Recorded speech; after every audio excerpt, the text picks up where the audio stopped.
चर्चा रहेगी आज, स्पेशली इनका एक टेक्स्ट पियर्स द प्लोमेन हमारे कोर्स में। तो लेट्स बिगिन।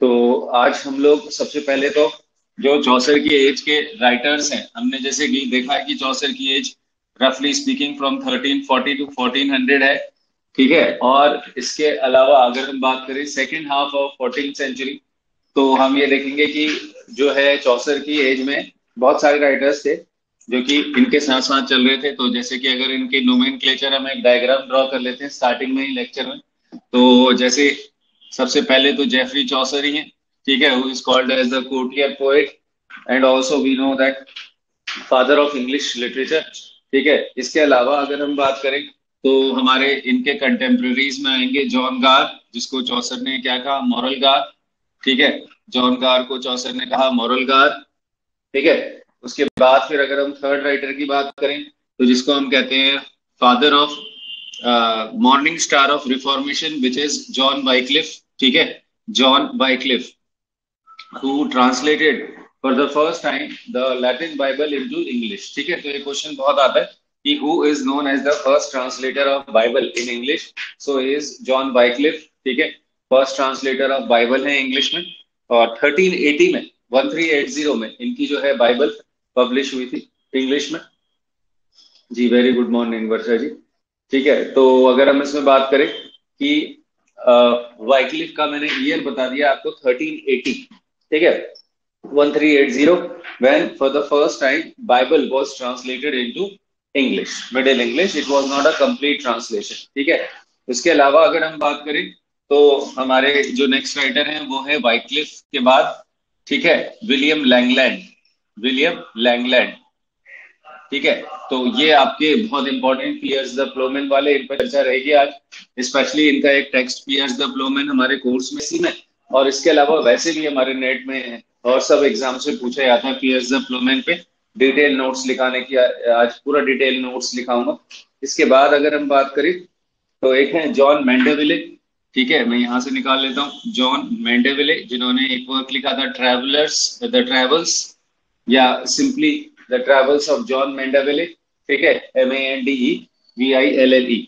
तो इनका वर्क यहीं लिख देते हैं क्योंकि इनके वर्क्स पे फिर बाद में चर्चा नहीं होगी, बट फिर भी द ट्रेवल्स ऑफ जॉन मेंडेविले करके इनका वर्क है, ठीक है। इस पे कुछ एडिशनल पॉइंट्स भी हैं क्योंकि नेट की क्लास है, तो हर चीज को हमें थोड़ा डिटेल में देखना पड़ेगा और थोड़ा सा गहराई में जाना पड़ेगा। तो जॉन मेंडेविले का जो ये वर्क है, ये इमेजिनेशन और इंफॉर्मेशन का एक कॉम्बिनेशन है। इसको यहीं लिख देते क्योंकि मेंडेविले पे बहुत ज्यादा हमारे पास क्वेश्चंस नहीं बनेंगे, बट फिर भी जितने बनेंगे उनको यहीं। तो this is a imaginative travelogue which has imagination plus information, ठीक है।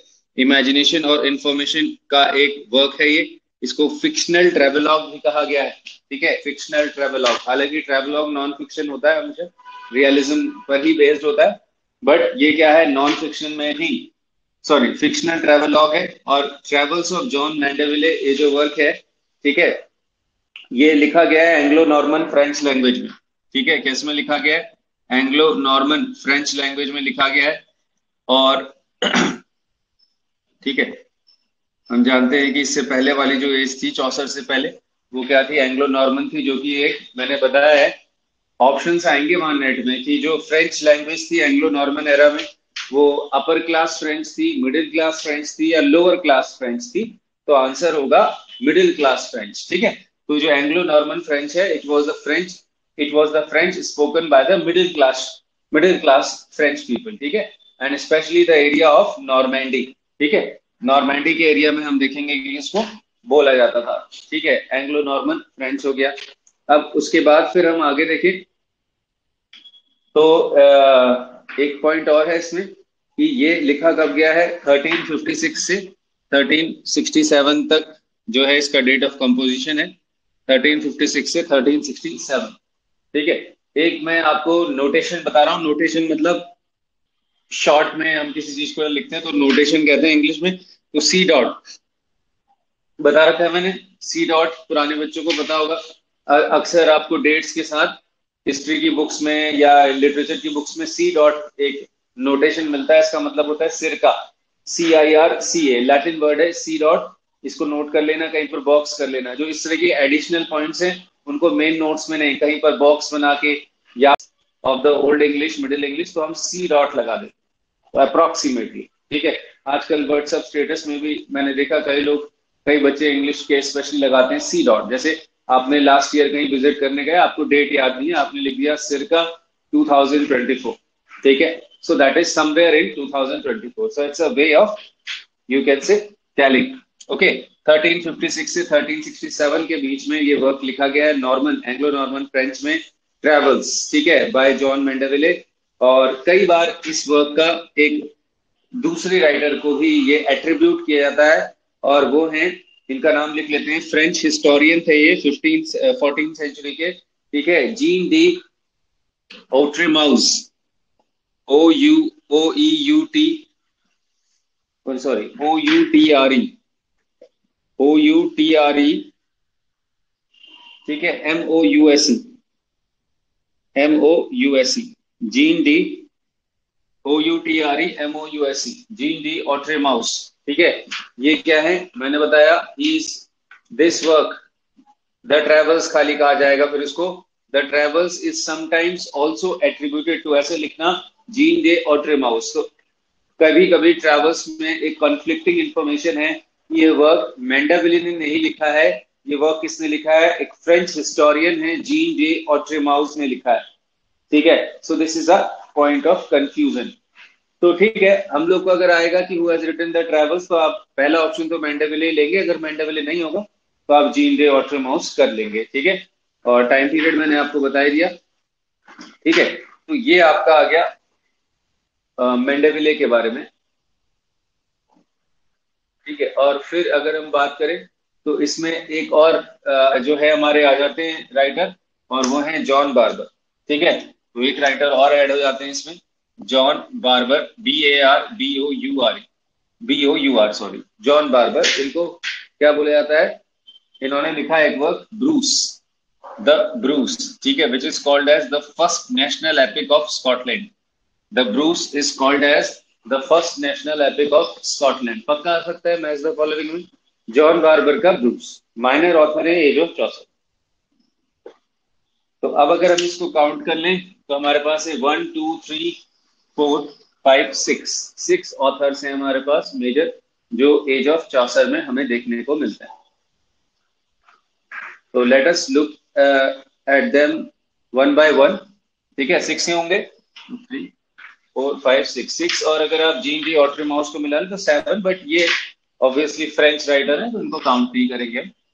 ठीक है, तो मेजर इंग्लिश, मिडिल इंग्लिश, मैं फिर बता दूं कि ये एज है मिडिल इंग्लिश लिटरेचर चल रहा है अभी यहाँ, इससे पहले ओल्ड इंग्लिश ही चल रहा था, या हम ऐसे कह सकते हैं, फिर से क्लियर कर रहा हूं कि जो एंग्लो नॉर्मन एज है उसको ट्रांजिशन एज कहेंगे between old and middle English. ठीक है, प्रॉपर मिडिल भी शुरू नहीं हुई है और ओल्ड खत्म हो गई है, तो एंग्लो नॉर्मन यानी इससे जस्ट पहले की एज है 1066 से लेकर 1340। ठीक है, दैट इज एंग्लो नॉर्मन, तो that is transitional between old age and middle English.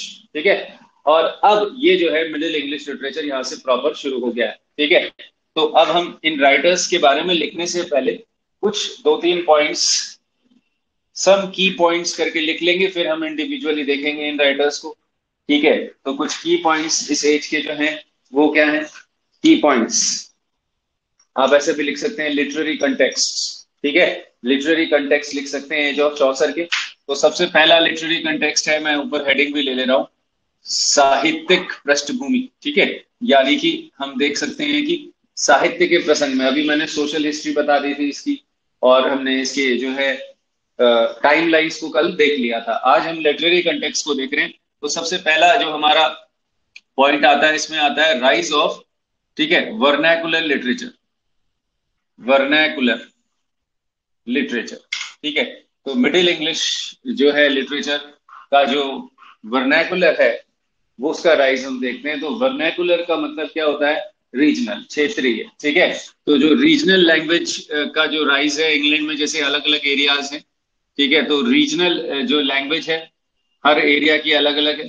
ठीक है, जैसे अगर हम एक पॉइंट बता रहा हूँ, बहुत इंपॉर्टेंट है, जैसे हम अभी देखेंगे पियर्स द प्लोमेन देखेंगे, जो कि हमारे में फिर बता रहा हूँ कोर्स में इधर एमपीपीएससी में और नेट में भी बहुत पूछा जाता है।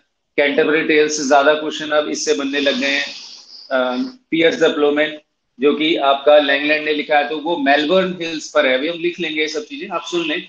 मेलबर्न हिल्स जो है वेस्ट पार्ट ऑफ इंग्लैंड है, तो वहां की जो लैंग्वेज है उस उन वर्ड्स का यूज किया है। चौसर लंदन में सेटल्ड थे, तो चौसर ने जो लैंग्वेज या इंग्लिश यूज करी है वो क्या है, वो आपकी साउथ ईस्ट, आपका साउथ ईस्ट में है लंदन ना।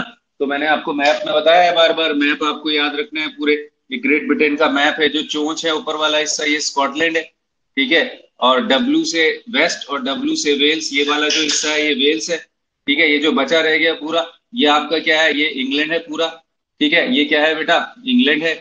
और इधर आपका नॉर्थ ईस्ट, ये बहुत इंपॉर्टेंट है, जहां पर आपका इंग्लैंड की या ग्रेट ब्रिटेन की कैपिटल है लंदन, ठीक है। नॉर्थ ईस्ट में है लंदन, ठीक है।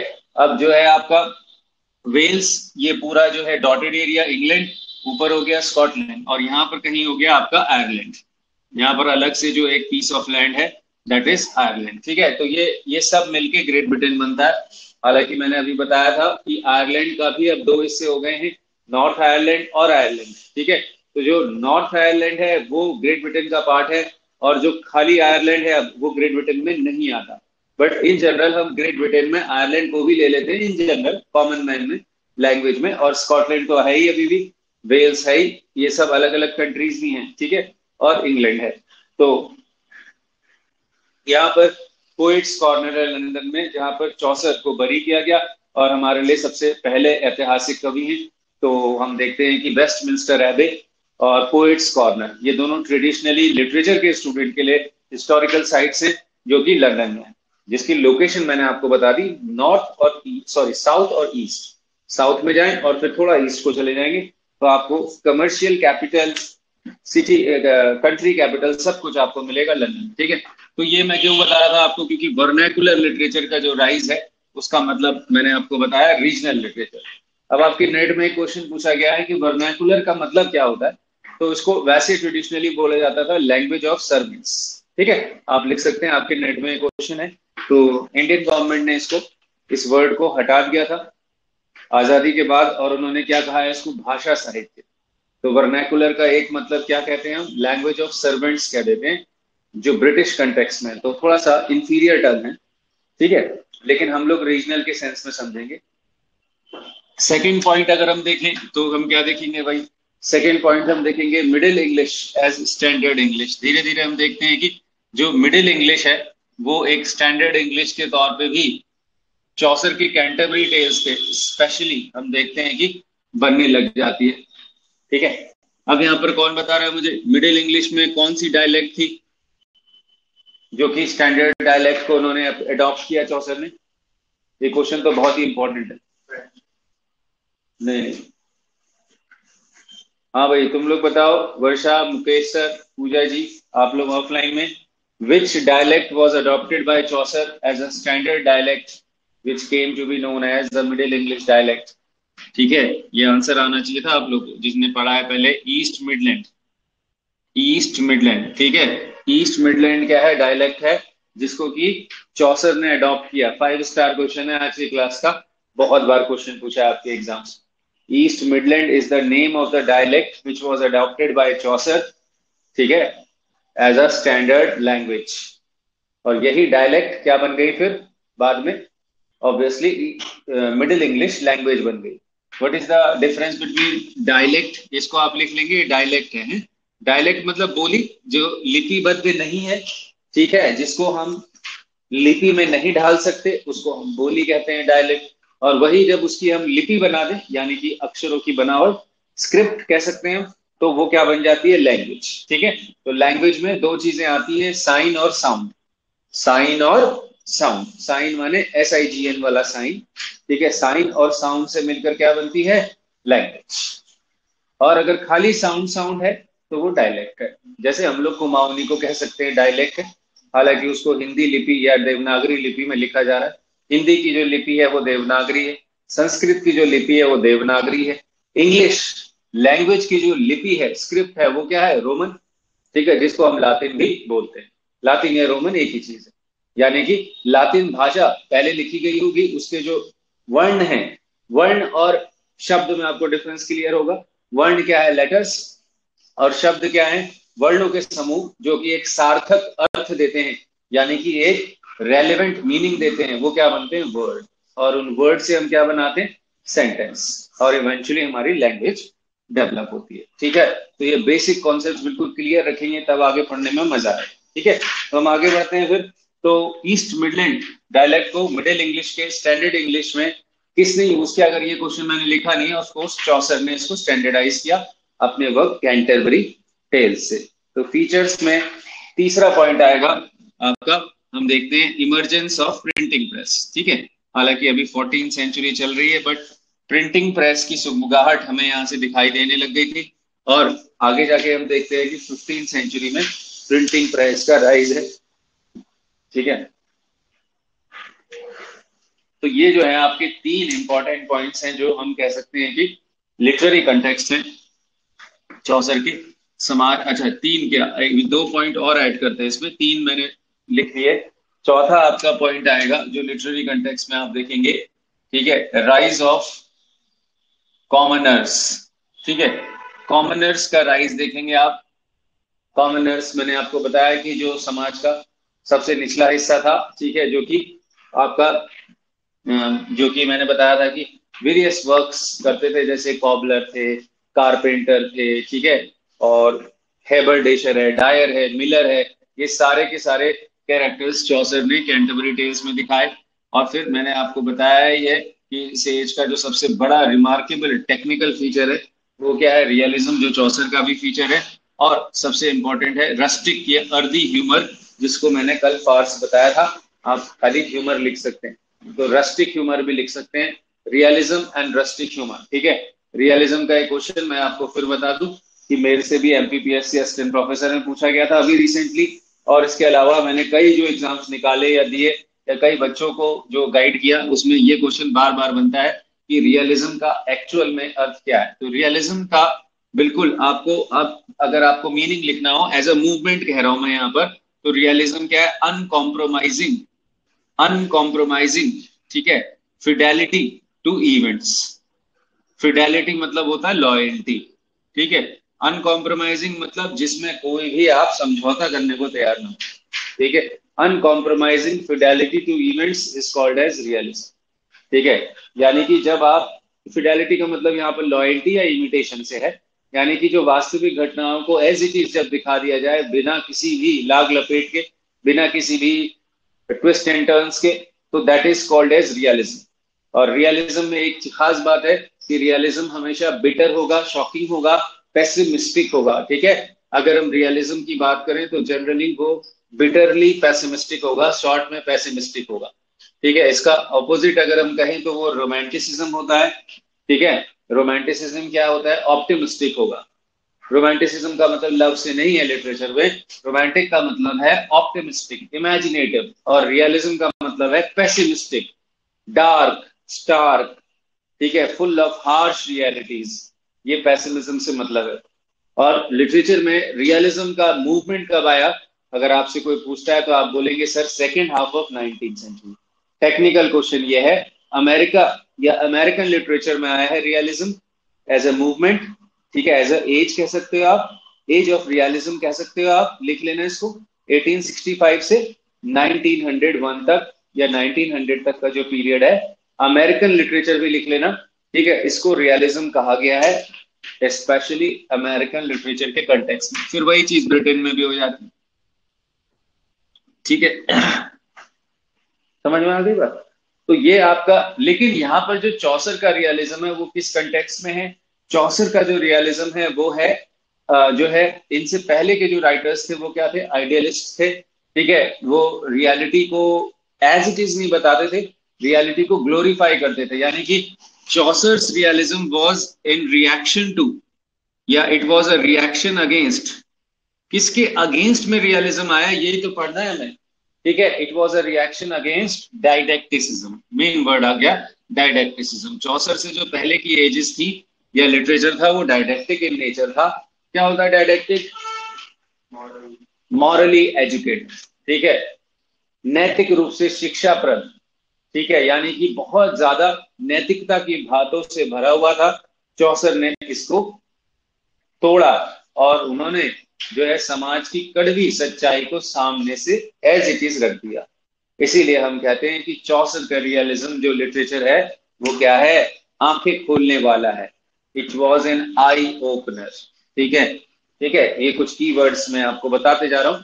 तो जो चौसर का रियलिज्म है वो हमारे समाज का एक बर्निंग इश्यूज जो थे उनको, एक ज्वलंत मुद्दे जो थे, बर्निंग टॉपिक्स जो थे, जैसे कि करप्शन ऑफ द चर्च, जैसे कि डिके ऑफ फ्यूडलिज्म, मैंने लिखा है ये सारे पॉइंट्स। ठीक है, और जैसे कि मैंने आपको बताया कि renaissance, gradual rise of renaissance, ये सब जो है चेंजिंग टाइम्स थे और उनको चौसर ने अपने राइटिंग्स के थ्रू दिखाया। ठीक है, तो चौसर के जो वर्क्स हैं उसमें एक एम्पैथेटिक एटीट्यूड दिखता है। मतलब रियलिज्म तो है but at the same time एक एम्पैथी के साथ है। ये वर्ड भी आपके एग्जाम से पूछा जाता है, एम्पैथी और सिंपैथी। क्या होता है डिफरेंस? बताओ, ट्राई करो। Sympathy जब हम खाली किसी को दया दिखाते हैं, respond करता है, and empathy is when we actually feel the pain and very good. Empathy होता है आपका, सिंपैथी होता है सहानुभूति। ठीक है, यानी कि किसी के प्रति दया का भाव रखना, वो सिंपैथी है। और एम्पैथी क्या है? ठीक है, सह अनुभूति, यानी कि किसी के साथ दया का भाव रखते हुए खुद भी उसके दर्द को समझना। और सबसे इंपॉर्टेंट, एम्पैथी में दो चीजें हैं। एम्पैथी में एक तो है आपका putting yourself in someone's shoes, और दूसरा सबसे इंपॉर्टेंट है सॉल्यूशन ओरिएंटेड। एम्पैथी हमेशा सॉल्यूशन ओरिएंटेड होता है, सिर्फ दया से काम नहीं चलता। एम्पैथी में, एम्पैथी में जब आप उसके लिए कोई सॉल्यूशन भी कर देते हैं, तो लिटरेचर हमेशा याद रखना एम्पैथेटिक एटीट्यूड है, सिंपैथेटिक नहीं है। सिंपैथेटिक एक कॉमन मैन एटीट्यूड है लाइफ के लिए, लेकिन अगर हम एम्पैथेटिक एटीट्यूड रखते हैं, that means we are a true literary person. That means we feel the pain of others, number one, and second, we are someone solution driven, someone, we are somewhere solution oriented। ठीक है, चलिए, तो ये था features. अब हम फटाफट one by one writers उठाते हैं। चौसर को ऑफ कोर्स बाद में देखेंगे हम। तो जॉन वाइक्लिफ से बात शुरू करते हैं। जॉन वाइक्लिफ, ठीक है, तो इंडिविजुअल ऑथर्स की लिस्ट को देख रहे हैं। जॉन वाइक्लिफ, ठीक। तो वाइक्लिफ को हम जानते हैं मॉर्निंग स्टार ऑफ रिफॉर्मेशन कहा गया, मॉर्निंग स्टार ऑफ रिफॉर्मेशन। ठीक है, रिफॉर्मेशन एज अ जो मूवमेंट था, मैंने बताया आपको, इट वाज एक्चुअली, रिफॉर्मेशन का जो मतलब था वो क्लियर किया है मैंने। It was a reaction against the corruption in church, और we can say purification of religion.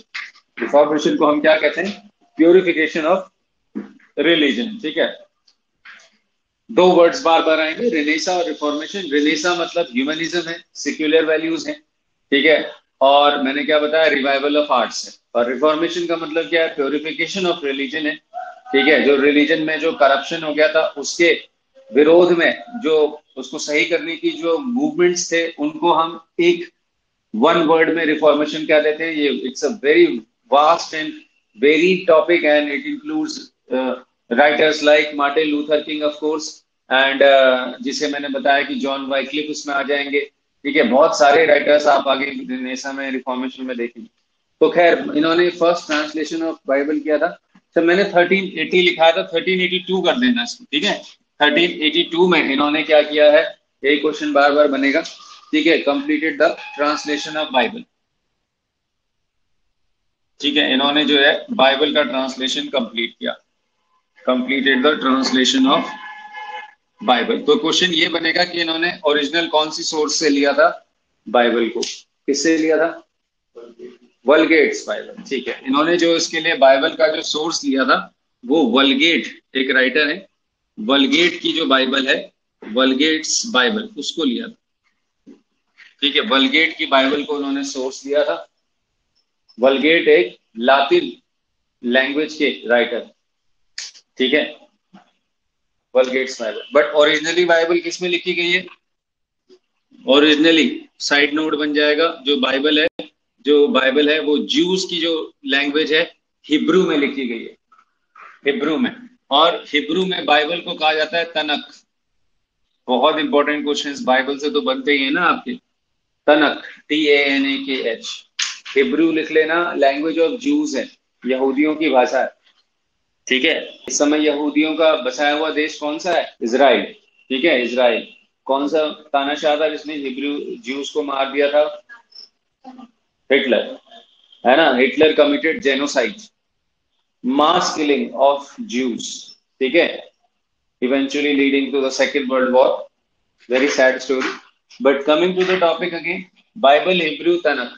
ठीक है, तो बाइबल का जो हमारे इंग्लिश लिटरेचर में है क्वेश्चन, वैसे जो बाइबल अभी तक फॉलो की जाती है वो तो खैर बाद की बात है, लेकिन मैं बता दे रहा हूं, उसको कहते हैं हम ऑथोराइज्ड बाइबल। ठीक है, या किंग जेम्स बाइबल। ये क्वेश्चन तो बहुत ही वन लाइनर टाइप का है आपके एग्जाम्स में, जो नए बच्चे हैं उनके लिए बता रहा हूँ। ठीक है, तो बाइबल पे क्या है कि ऑथोराइज्ड बाइबल कब आई? ठीक है, या किंग जेम्स बाइबल भी कहा गया है इसको, या ऑथोराइज्ड बाइबल कहा गया है। ये जो किंग थे इंग्लैंड के उस समय, उनके द्वारा अधिकृत थी, और इसका नाम था किंग जेम्स बाइबल। उस समय किंग जेम्स वन थे, और ये आई है 1611 में। ठीक है, 1611 बॉक्स कर देंगे, हाईलाइटर लगा देंगे, ये वन क्वेश्चन सिक्योर हो गया। किंग जेम्स बाइबल आई है 1611 में। ठीक है, 1611 में। इसको ऑथोराइज्ड बाइबल भी कहा जाता है, and this Bible is still followed in the churches of great Britain.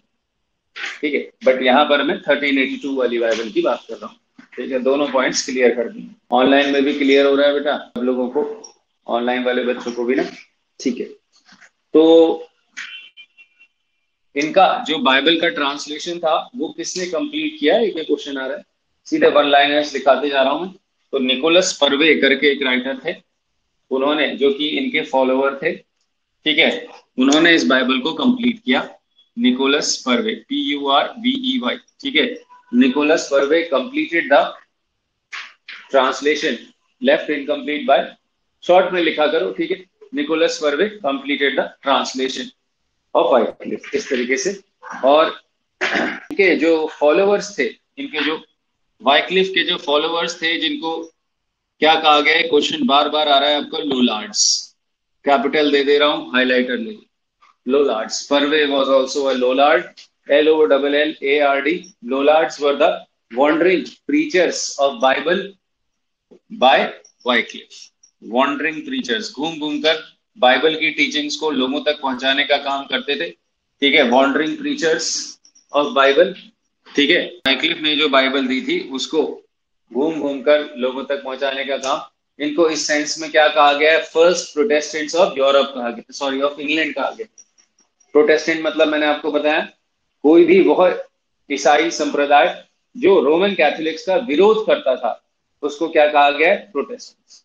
Original जो फर्स्ट जो क्रिश्चियंस हैं ट्रेडिशनली, वो क्या है, रोमन कैथोलिक्स। ठीक है, जो कि रोम में जो पोप बैठते थे उनकी सत्ता को स्वीकार करते हैं, उनको रोमन कैथोलिक्स कहा जाता है। आज भी रोमन कैथोलिक्स की संख्या सबसे ज्यादा है पूरे वर्ल्ड में क्रिश्चियंस के अगर उसमें देखें, बट इनके अलग अलग डिनोमिनेशंस बन गए। जैसे कुछ हो गए रोमन कैथोलिक्स, कुछ हो गए प्रोटेस्टेंट्स, कुछ हमारे यहाँ जैसे इंडिया में भी हैं मेथोडिस्ट। मेथोडिस्ट क्या होते हैं, जैसे मैंने आपको बताई ये बात कि अगर आप नैनीताल जाएंगे इधर उत्तराखंड में, तो नैनीताल में जो आपकी चर्च है, जो प्रॉपर से, हाँ, तो first Methodist church of India है। तो मेथोडिस्ट एक ऐसा संप्रदाय था ईसाइयों में ही, जो क्या करते थे, मेथड्स का यूज करते थे, और स्पेशली जो लोअर क्लास इंग्लिशमैन थे उनको कन्वर्ट करने का काम करते थे। तो इसीलिए उनका नाम पड़ गया मेथोडिस्ट। उनके रिचुअल्स बहुत ज्यादा होते हैं चर्च में, जो मेथोडिस्ट होते हैं। तो इस तरीके से अलग अलग थोड़ा थोड़ा वेरिएशंस के साथ ये हैं। फिर एक एंग्लिकन्स हैं, जो क्वीन एलिजाबेथ ने शुरू करे थे, उनकी प्रेयर बुक्स अलग हो जाती हैं। तो हैं ये सब basically Christians, but with a lot of variations. ठीक है, बट आपको दो बेसिक वेरिएशंस याद रखनी। एक तो मैंने आपको बताया रोमन कैथोलिक्स, जो कि the first Christians can be, they can be called as Roman Catholics, original Christians और फर्स्ट क्रिश्चियंस कह सकते हो आप। और सेकंड एक कॉमन नेम है जो उसमें विरोध करते रहे, और उनको एक कॉमन नेम रख दिया गया है, प्रोटेस्टेंट्स। फिर प्रोटेस्टेंट्स की बहुत सारी शाखाएं हैं, जिसमें मैंने आपको एंग्लिकन्स बता दिए, जो कि क्वीन एलिजाबेथ का एक कॉम्प्रोमाइज था, अलग से रिलीजियस कॉम्प्रोमाइज था। फिर मैंने मेथोडिस्ट बताया। ऐसे ही आपको बहुत सारे इसमें ऑक्सफोर्ड मूवमेंट मिल जाएगा, वो सब हमें पढ़ने हैं in the due course of our study. ठीक है, चलिए, तो लोलार्ड्स क्लियर हो गया, और वाइक्लिफ के बारे में इतना ही है। ठीक है, मेन है ये मॉर्निंग स्टार ऑफ रिफॉर्मेशन। इसके बाद अगर हम बात करें, तो हम बात कर लेते हैं जो है सेकंड हमारे राइटर की, जिनका नाम है विलियम लैंगलैंड। ठीक है, विलियम लैंगलैंड। इन पे बहुत सारे क्वेश्चंस बनेंगे हमारे, ठीक है। विलियम लैंगलैंड पे 5 स्टार रख दिया मैंने इनके ऊपर, ठीक है। तो लैंगलैंड पे हम लिखना शुरू करते हैं। इनका जो एक वर्क है उसको क्या कहा गया है, Piers the ploughman, Piers the ploughman, ठीक है। तो बेसिकली पियर्स इसमें जो हमारा हीरो है उसका नाम है, वो एक नरेटर भी है और प्लोमैन है वो। प्लोमैन की स्पेलिंग है ओल्ड इंग्लिश में PLOW, वैसे अब हम लिखते हैं PLOUGH, ठीक है। प्लोमैन मतलब जो हल चलाता है, बेसिकली एक सिंपल फार्मर है। तो उसका एक वर्क उसके द्वारा लिखा गया या उसके द्वारा सुनाई गई कहानी है। इसको हम कहते हैं greatest alliterative work of the greatest alliterative you can say work, greatest alliterative verse में लिखा गया वर्क है। एलिटरेटिव है ये वर्ड, ALLITERATIVE, एलिटरेटिव वर्स में लिखा गया है ये, ठीक है। एलिट्रेशन, यहाँ पर मुझे एक बहुत इंपॉर्टेंट वर्ड मिला, एलिट्रेशन, ठीक है। पूरी क्लास यहाँ पे कॉन्सेप्ट को समझेगी थोड़ा सा। एक होता है एलिट्रेशन और एक होता है एलिग्री, ठीक है। ये वर्क दोनों ही है, एलिटरेटिव वर्क भी है और एलिगोरिकल वर्क भी है। एलिग्री से एडजेक्टिव बन गया एलिगोरिकल, ठीक है। तो ध्यान से सुनते रहना आप, ठीक है। पहले कॉन्सेप्ट क्लियर करो। एलिट्रेशन का मतलब होता है repetition of consonant sounds in the beginning of a word, successive word, ठीक है। जिसको हम हिंदी में कहते हैं अनुप्रास अलंकार, ठीक है। यानी कि जिसमें सिमिलर साउंड, जैसे she sells the sea shells at the sea shore, शॉ सॉ का साउंड आ रहा है, she sells the sea shells at the sea shore. तो एलिट्रेशन क्या है, सिमिलर कॉन्सोनेंट साउंड्स है। और एलिट्रेशन जो है, ध्यान से सुनना है इसमें, before Chaucer it was considered to be the most important literary tool used by the writers, ठीक है। क्योंकि ज्यादातर पॉपुलेशन क्या थी, मैंने बताया था आपको, जो कहे इलिटरेट थी। इलिटरेट थी मतलब निरक्षर थी, अक्षरों को पढ़ना लिखना नहीं आता था, तो उनको सुनकर याद कराना होता था या उनको सुनाकर इन्फ्लुएंस करना होता था। और जब आप साउंड की बात करते हैं तो एलिट्रेशन एक बहुत पावरफुल टूल है, क्योंकि आपको सेम टाइप की साउंड्स में कैची एक फ्रेजेस आप बना लेते हो, ठीक है। लेकिन जब हम बात करते हैं एलेगोरिकल की, तो एलेगोरिकल मैंने आपको कल बताया था। एलेगोरिकल क्या है, किसी भी अच्छाई और बुराई को जब हम मानवीयकरण कर दें, personification of virtues and vices, ठीक है। हिंदी में हम इसको दृष्टांत कह सकते हैं, ठीक है। कर दें तो उसको हम कहते हैं एलेगरी। तो एलेगरी क्या है आपका, बेसिकली किसके साथ प्ले करता है, आपका थीम के साथ, थीम के साथ। जैसे हम लिटरेचर इज इक्वल टू, अगर आप बेसिक मेरे पहला दिन का कभी भी कोई लेक्चर देखेंगे या, तो मैं एक फॉर्मूला देता हूं, L is equal to F plus. L is literature, F is form यानी language, and C is content यानी भाष्य। अब ये हिंदी में बना साहित्य बराबर भाषा और भाष्य, ठीक है। भाषा यानी फॉर्म, लैंग्वेज, और भाष्य यानी विषय वस्तु, कंटेंट, ठीक है। तो भाषा और भाष्य के संगम से क्या बना, साहित्य बना। तो जो भाषा है, लैंग्वेज है, वो वाला काम एलिट्रेशन कर रहा है, और जो कंटेंट है यानी कि विषय वस्तु, वो वाला काम क्या कर रहा है, एलिग्री कर रहा है। तो अब हम देखें कि दोनों में ज्यादा डिफिकल्ट क्या है। अगर मैं इस हिसाब से पूछूं तो एलिट्रेशन रिलेटिवली इजी है, ठीक है। और एलिगोरिकल थोड़ा सा आपका ज्यादा वो मांग रहा है, मेंटल पार्टिसिपेशन मांग रहा है, आपको हर चीज का रूपक समझना है। जैसे मैंने आपको बताया था ना कि रामायण में राम जो है अच्छाई के प्रतीक हैं और रावण बुराई का प्रतीक है, फिर हर एक कैरेक्टर उसमें प्रतीक है, कर्ण किसी चीज का प्रतीक है, मतलब बहुत सारे कैरेक्टर्स हैं। जो है आपको महाभारत की बात करूं मैं, तो ऐसी तरीके से मैं ये कहना चाह रहा हूं कि the age of Chaucer, the ages before Chaucer, they were alliterative in tone, but in the age of Chaucer replaced alliteration by allegory, and this was the most conceptual point that he mainly emphasized. In all his characters of Canterbury Tales, each character represents a type. For example अगर वो carpenter दिखा रहे हैं तो वो एक carpenter नहीं है, नाम है उसका, एक कोई भी नाम होगा उसका, लेकिन वो उस समाज के सभी कारपेंटर्स का प्रतिनिधित्व करता है, ठीक है। इसी तरह वो अगर नाइट दिखा रहे हैं तो वो एक नाइट नहीं, तो each character is a type, and when a character becomes a type, a representative sample of the whole characters to which he or she is representing, that is called as allegory. And Chaucer replaced alliteration by allegory. अब ये concept मैंने यहाँ clear कर दिया, लेकिन मैं फिर बता दूं, पियर्स द प्लोमैन एलिट्रेटिव के साथ साथ एलेगोरिकल भी है। ठीक है, अब मैंने जो कॉन्सेप्ट बताया इसको नोट कर लो फटाफट, साइड नोट ले लेना। क्या लिखोगे? एलिट्रेशन का मतलब लिख लेना। ठीक है, alliteration is repetition of consonant sounds. और क्या लिखोगे? It was a feature before Chaucer, ages of Chaucer. Chaucer की जो एजेस हैं उनसे पहले का फीचर है एलिट्रेशन।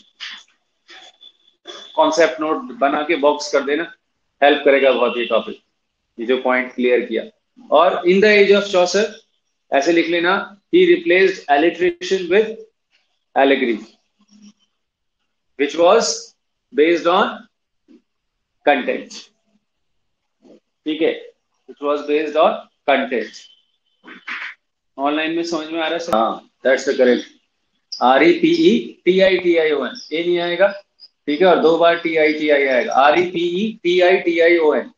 ठीक है, जो स्पेलिंग्स गलत होंगे उनको 2-3 बार लिख के प्रैक्टिस करेंगे, आगे नहीं करेंगे सभी, क्योंकि ऑनलाइन में भी बच्चों ने स्पेलिंग गलत लिखी है इसकी, थोड़ा सा टिपिकल वर्ड है स्पेलिंग के हिसाब से। रिपीट की स्पेलिंग अलग होती है, रिपीटेशन की अलग होती है। ठीक है, तो repetition of consonant sounds alliteration है, और एलेग्री है personification of virtues and verses. Clear हो गया?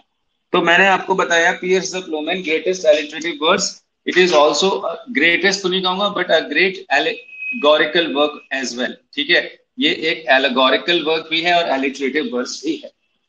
ठीक है, अब इसमें ये बहुत इंपॉर्टेंट पॉइंट आ गया, यूज ऑफ सेजुरा।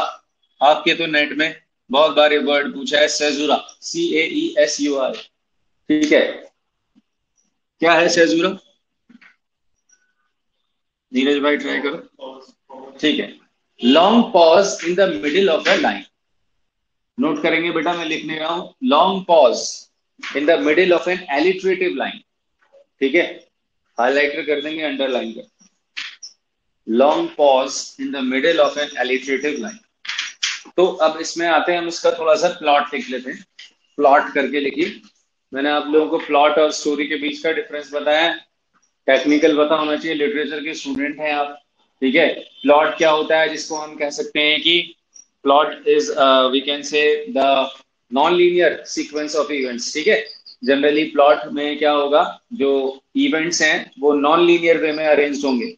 ठीक है, बट स्टोरी क्या है, लीनियर सीक्वेंस या क्रोनोलॉजिकल सीक्वेंस ऑफ इवेंट्स को स्टोरी कहेंगे, और प्लॉट को हम क्या कहेंगे, नॉन लीनियर सीक्वेंस या ऑफ इवेंट्स, या फिर हम आर्टिस्टिक स्टोरी, एक कलाकार की कहानी प्लॉट है, जिसको हिंदी में हम कथानक या पटकथा कह देते हैं। ठीक है, और मैंने आपको ऐसे उदाहरण समझाया है कि अगर आप किसी मूवी को देखने जा रहे हैं हॉल में, तो जो आपने देखा सीन बाय सीन वो मूवी, वो प्लॉट है।